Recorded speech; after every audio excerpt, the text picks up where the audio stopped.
Hello friends, thank you for joining me today.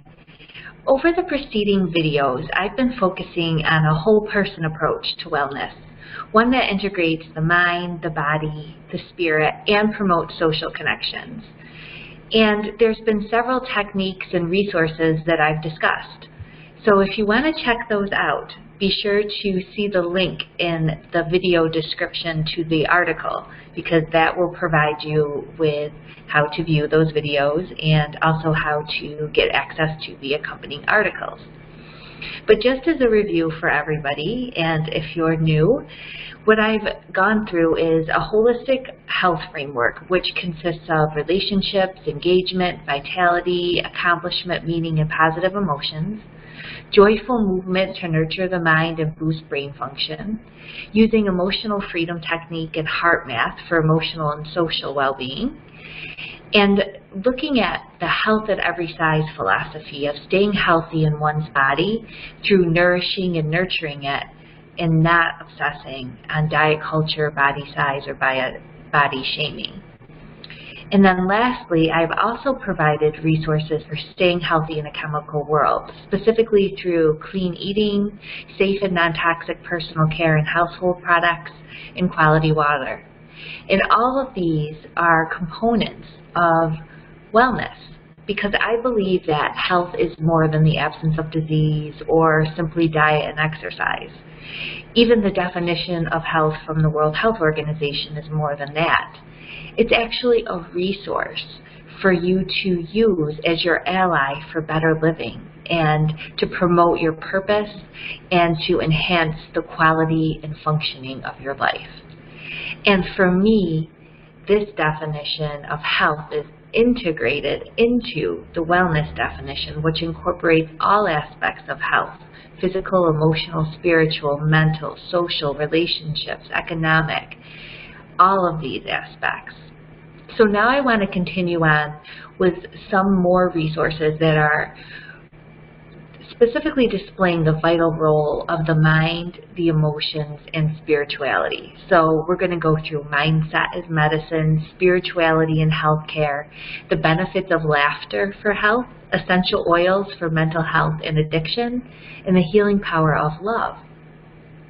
So first of all, let's talk about the importance of mindset as medicine. And I think that having a health care system that truly empowers the patient and allows all individuals to flourish is possible.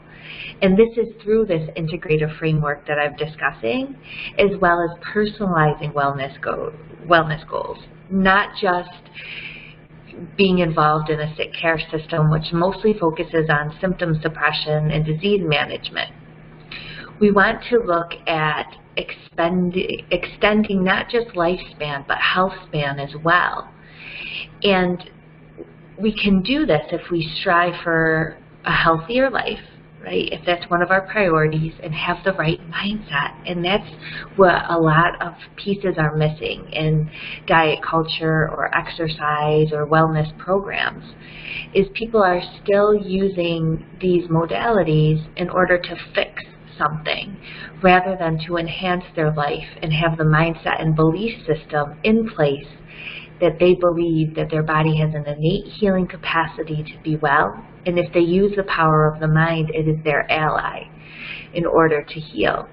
Just thinking one thought can change your whole biochemistry, right? Think of the difference between thinking about a person that you love and thinking about a very stressful experience. Your whole physiology changes, right?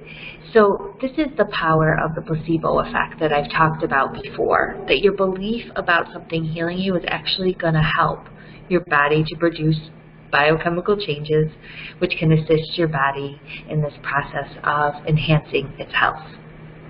So be sure that you check out the link in the video description so you can gaze, I guess is the right word, through all of the topics related to mindset as medicine. So now that you have the right mindset, another area that's often ignored but very important for integrative healthcare is spirituality and religion. And previously, I've explored how religion and spirituality are important factors in people's lives. And even if you're not a, quote, religious person or a spiritual person, what it can mean for a lot of people is moving towards their values and purpose in life. And by using that definition of spirituality, everyone can kind of relate to this higher meaning of their life and use that as a means of coping in hard times and stress relief. So spirituality does impact coping skills, stress management, and has been shown to optimize health. And using integrative psychiatry by people asking about spirituality and what their beliefs are and their religion and how that could impact mental health is important. And also, doctors in general should be asking about spirituality because that impacts physical health and how we take care of our body. So mindset, spirituality, and what about lightening this up with a little bit of laughter? Did you know that laughter can actually change your health for the better? So some studies have shown that it stimulates your body organs by enhancing the intake of oxygen. It activates and relieves a stress response. It can actually soothe tension by accelerating circulation and relaxing your muscles. It can increase serotonin. This is a key chemical that supports mood, well-being, happiness, and other bodily processes. It can increase endorphin, which can help with pain and stress relief. And then the long-term effects of laughter is, again, relieving pain through those endorphins, again, reducing stress hormones. It can improve defense and repair in the body because feelings of joy, laughter, and positive thoughts can release neuropeptides. These are chemicals that fight stress and aid the immune system in preventing or fighting illness. It can improve relationships through shared connectedness, but remember, laughing at other people's expense can actually damage relationships, so we want to stay away from that. It can protect the heart. Research has shown an association between laughter and mood and heart protective effects. And of course, it's going to improve your mood. So how can we laugh more, especially during these trying times? Spend time with people that are funny. Find humor in your day.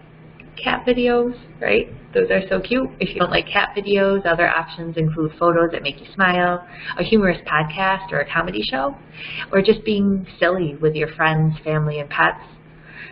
Maybe turning on some music and dancing and just having a good time, right? You want to actually practice laughing. So just laugh right now. Even if it's fake, that can actually do something to start a giggle fest. And once you get the process going, you can receive all those benefits, which is pretty funny and cool, right? So mindset, spirituality, lightening up with some laughter. And what about essential oils?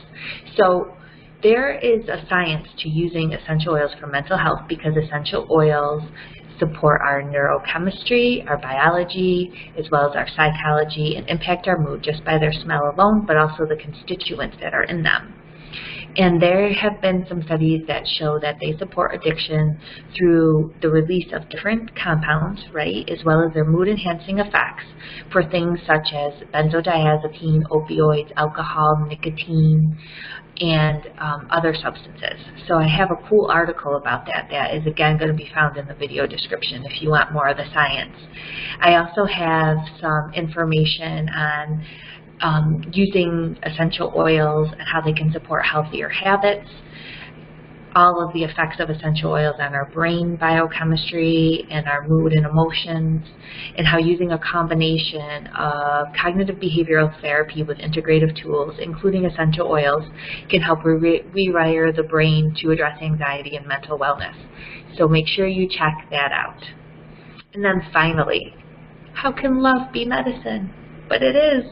I know I'm not an authority on faith, religion, sociology, or definitely not politics right now, right? To each their own. And hopefully we can all listen to each other and allow different viewpoints a little more easily in the future. But I do consider myself well-versed in the language of the human body. And this ability to explore the mysteries of the universe and the human body is a form of love to me, because love can be medicine, and here's how. Love promotes cognitive and physical health. The proposed mechanisms for this include stimulating brain areas related to focus and attention, which also decreases the stress response. Love is actually a biological process, and it's dynamic and bidirectional in several dimensions. You have the social interaction, which triggers the change in mood and cognitive state, and that changes the neurochemistry. One of the specific compounds produced, oxytocin, when people are bonding, actually interacts with many bodily systems, and these mediators influence emotions and physical health. Love has actually been found in the brain. There's a location of romantic love within the subcortical reward, motivation, and emotional systems. So if it's found in the brain, it has to be a form of medicine, right?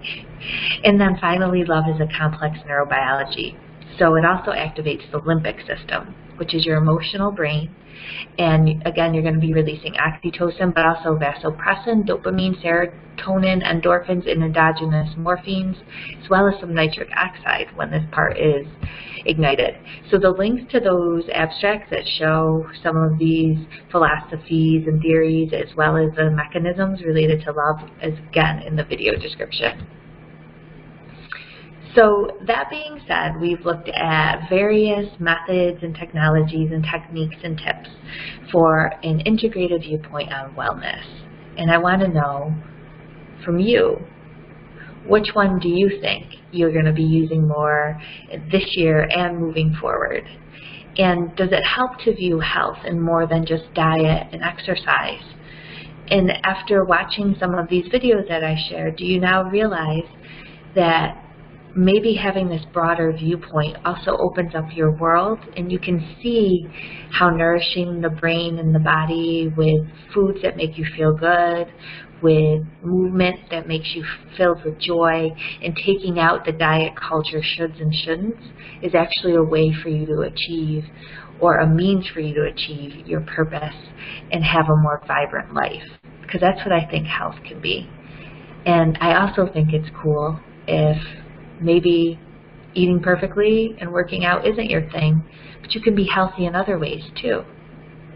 And I know maybe some other health experts may not agree with that, but I think there's a truth to all of these different aspects of health, and that we can strive to have them all, which is a lifelong journey, right? Because nobody's ever there fully. Nobody's ever going to be perfect. But I hope you enjoyed this series, and I really look forward to joining you again real soon. And I hope you comment and share and let me know if there's any other topics that you'd like to see. Be sure to visit my social media, check out some of the free resources I have on essential oils and wellness topics, and be sure to subscribe and like so that I can keep doing this and the word gets out to help more people in a more integrative way that's personalized and honoring of the individual. Talk soon.